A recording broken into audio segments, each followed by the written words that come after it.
He's on the second floor of the Overlook. Mommy is sleeping and Dad is in the basement looking at old papers. He's doing research. The research is for the book he's going to write. Dan isn't supposed to be up here, and he's not supposed to have the passkey that's clutched in one hand, but he hasn't been able to stay away. Right now he's staring at a fire hose that's bolted to the wall. It's folded over and over on itself, and it looks like a snake with a brass head. A sleeping snake. Of course, it's not a snake. That's canvas he's looking at, not scales, but it sure does look like a snake. Sometimes it is a snake. Go on, he whispers to it in his dream. He's trembling with terror, but something drives him on. And why? Because he's doing his own research. That's why. Go on, bite me. You can't, can you? Because you're just a stupid hose. The nozzle of the stupid hose stirs, and all at once, instead of looking at it sideways, Danny's looking into its bore, or maybe into its mouth. A single clear drop appears below the black hole, elongating. In it, he can see his own wide eyes reflected back at him. A drop of water, or a drop of poison? Is it a snake or a hose? Who can say, my dear Redrum? Redrum, my dear, who can say? It buzzes at him, and terror jumps up his throat from his rapidly beating heart. Rattlesnakes buzz like that. Now the nozzle of the hose snake rolls away from the stack of canvas it's lying on and drops to the carpet with a dull thud. It buzzes again, and he knows he should step back before it can rush forward and bite him. But he's frozen, he can't move, and it's buzzing. Wake up, Danny, Tony calls from somewhere. Wake up, wake up! But he can wake up no more than he can move. This is the Overlook. We are snowed in, and things are different now. Hoses become snakes, dead women open their eyes, and his father. Oh God, we have to get out of here because my father is going crazy. The rattlesnake buzzes, it. Then heard the wind howling, but not outside the Overlook.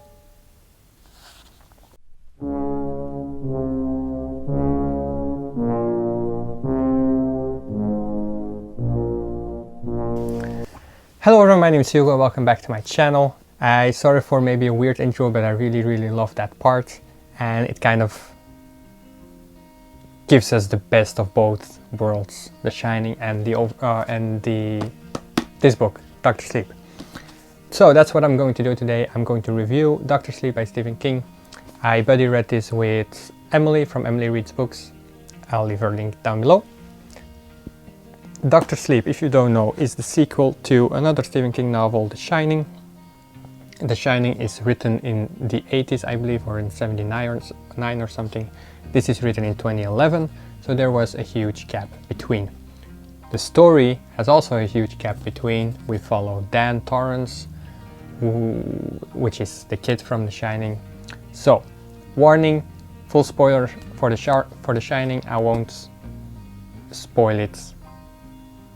I won't spoil Dr. Sleep, okay? So, what is this about? We follow Dan Torrance, who is all grown up. He's like 40 years old or something.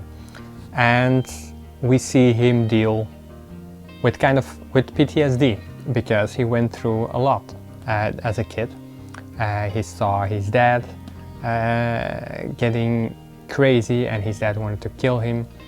And yeah, a lot of traumatic events at the Overlook, of course. And we see him still struggling with it. And he still has The Shining, but it's different now. And he, as it happens so often, he swore to never drink because his father wasn't drunk. And he turns into an alcoholic because it numbs his shine. And it brings him quiet, and it makes The Shining go away for a bit. But then all of a sudden he comes in contact with another kid that also has The Shining, and things go on from there. So this girl, Abra is her name, she makes contact with Dan from Dan Torrance, and as it turns out, her gift is even greater than what Dan has. So her Shining is far more powerful than his.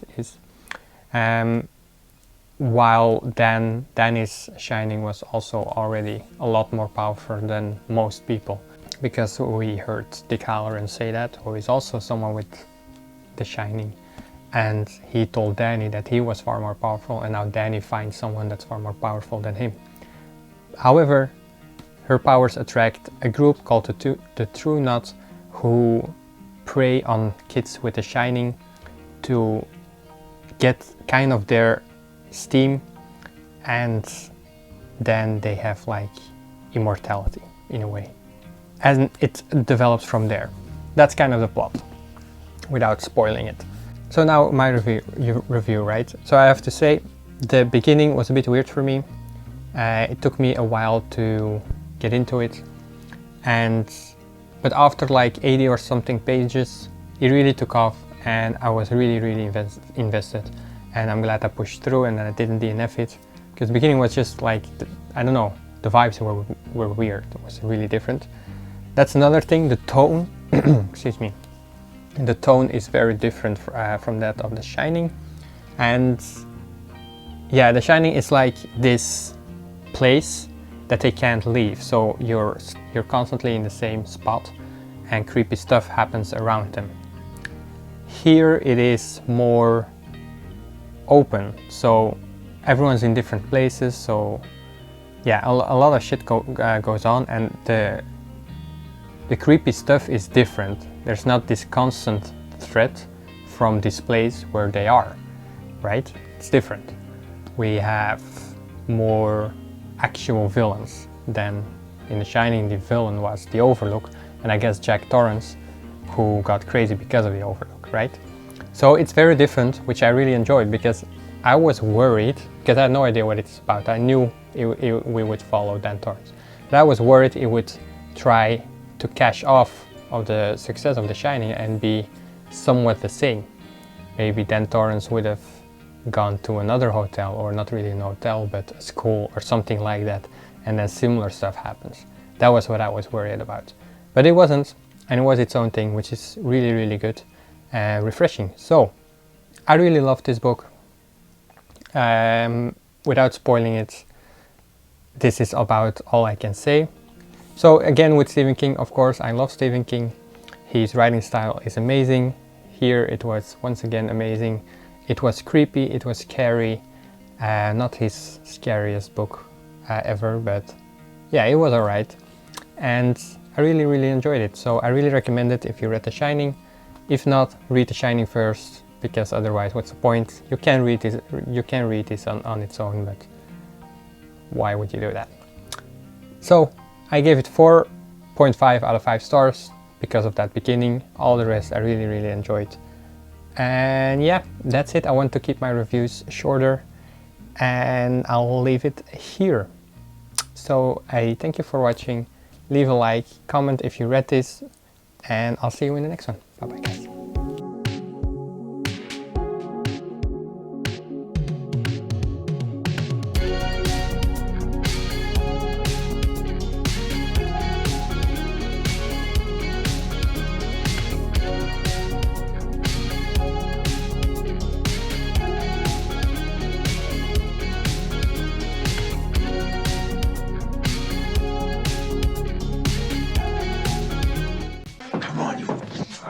Come on, Dad.